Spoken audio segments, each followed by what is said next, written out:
ವೇದೇಶಾರ್ಚಿತ ಪಾದಾಬ್ಜಂ ವೇದೇಶಾಂಘ್ರ್ಯಬ್ಜ ಪೂಜಕಂ ರಘೂತ್ತಮ ಗುರುಂ ವಂದೇ ರಘೂತ್ತಮ ಪದಾರ್ಚಕಂ.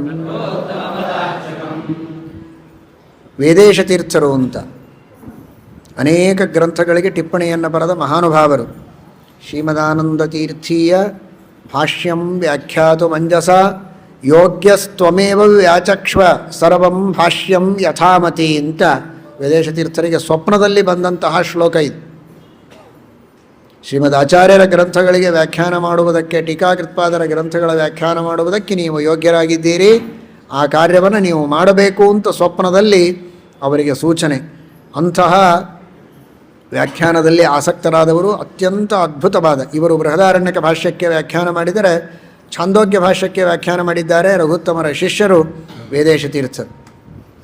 ಅಂತಹ ವೇದೇಶ ತೀರ್ಥರಿಂದ ಪೂಜ್ಯವಾದ ಪಾದವುಳ್ಳವರು. ಅಷ್ಟು ಇವರಲ್ಲಿ ಭಕ್ತಿಯನ್ನು ಮಾಡ್ತಾ ಇವರನ್ನು ಅವರು ಸೇವೆ ಮಾಡ್ತಾ ಇದ್ದರು. ವೇದೇಶಾರ್ಚಿತ ಪಾದಾಬ್ಜಂ ಎಂಬುದಾಗಿ.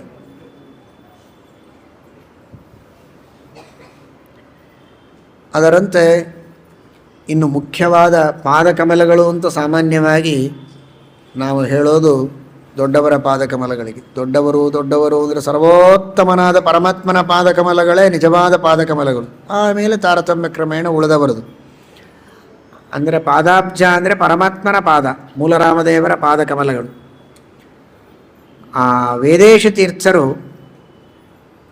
ತೀರ್ಥರು ಪಾಠ ಪ್ರವಚನದಲ್ಲಿ ಆಸಕ್ತರಾದ ಶಿಷ್ಯರು. ನೀವು ದೇಶ ದಿಗ್ವಿಜಯವನ್ನು ಮಾಡ್ತೀರಾ, ಸಂಸ್ಥಾನದ ಅಧಿಪತಿಗಳಾಗಿ ಎಲ್ಲ ದೇಶ ದಿಗ್ವಿಜಯವನ್ನು ಮಾಡ್ತೀರಾ ಅಂತ ಅವರಿಗೆ ಕೇಳಿದರೆ ಅವರು ಹೇಳಿದರು, ಅನುಜೋದಯ ಮಾಶಾಸೆ ನಾಶಾಸೆ ವಿದಿಶಾಂ ಜಯಂ. ನಮ್ಮ ಯಾದವಾರ್ಯರನ್ನು ನಾನು ಉತ್ತಮ ವಿದ್ವಾಂಸರನ್ನಾಗಿ ಮಾಡಿ ಶ್ರೀಮನ್ಯಾಯ ಸುಧಾ ಭಾಗವತಾದಿ ಗ್ರಂಥಗಳಿಗೆ ವ್ಯಾಖ್ಯಾನ ಮಾಡುವಂತಹ ವಿದ್ವಾಂಸರನ್ನು ನಾನು ತಯಾರು ಮಾಡ್ತೇನೆ. ಆ ಜ್ಞಾನ ಸೇವೆಯನ್ನು ನಾನು ಮಾಡ್ತೇನೆ. ಊರೂರಿಗೆ ಸಂಚಾರ ಮಾಡಿ ಭಕ್ತರ ಉದ್ಧಾರ ಮಾಡೋದು ಒಂದು ದೊಡ್ಡ ಕೆಲಸ. ಆದರೆ ಆ ಕಾರ್ಯವನ್ನು ನಾನು ಮಾಡೋದಿಲ್ಲ, ಅದನ್ನು ನೀವು ಇನ್ನೊಬ್ಬರಿಗೆ ಒಪ್ಪಿಸಬಹುದು ಅಂತ ವೇದೇಶ ತೀರ್ಥರು ರಘುತ್ತಮ ತೀರ್ಥರಲ್ಲಿ ವಿಜ್ಞಾಪನೆ ಮಾಡಿಕೊಳ್ತಾರೆ. ಹಾಗಾಗಿ ಅದೇ ಕಾರ್ಯವನ್ನು ಮಾಡುವುದಕ್ಕೆ ಅವರಿಗೆ ಅನುಗ್ರಹ ಮಾಡ್ತಾರೆ.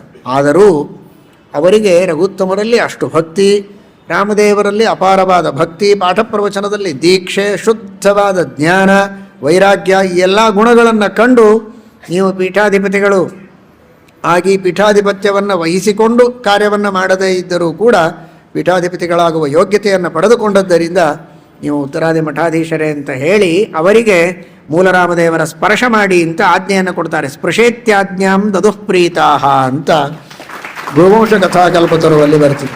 ಸ್ಪೃಶೇತ್ಯಾಜ್ಞಾಂ ದದುಃಪ್ರೀತಾಹ ಅಂತ ರಾಮದೇವರ ಸ್ಪರ್ಶವನ್ನು ಮಾಡ್ತಾರೆ ಅವರು. ಹಾಗಾಗಿ ವೇದೇಶ ತೀರ್ಥರು ಅರ್ಚಿತ ಪಾದಾಬ್ಜರ ಅರ್ಚಿತಂ ಪಾದಾಬ್ಜಂ ಏನ ಸಹ ಅರ್ಚಿತ ಪಾದಾಬ್ಜ ವೇದೇಶ ಅರ್ಚಿತ ಪಾದ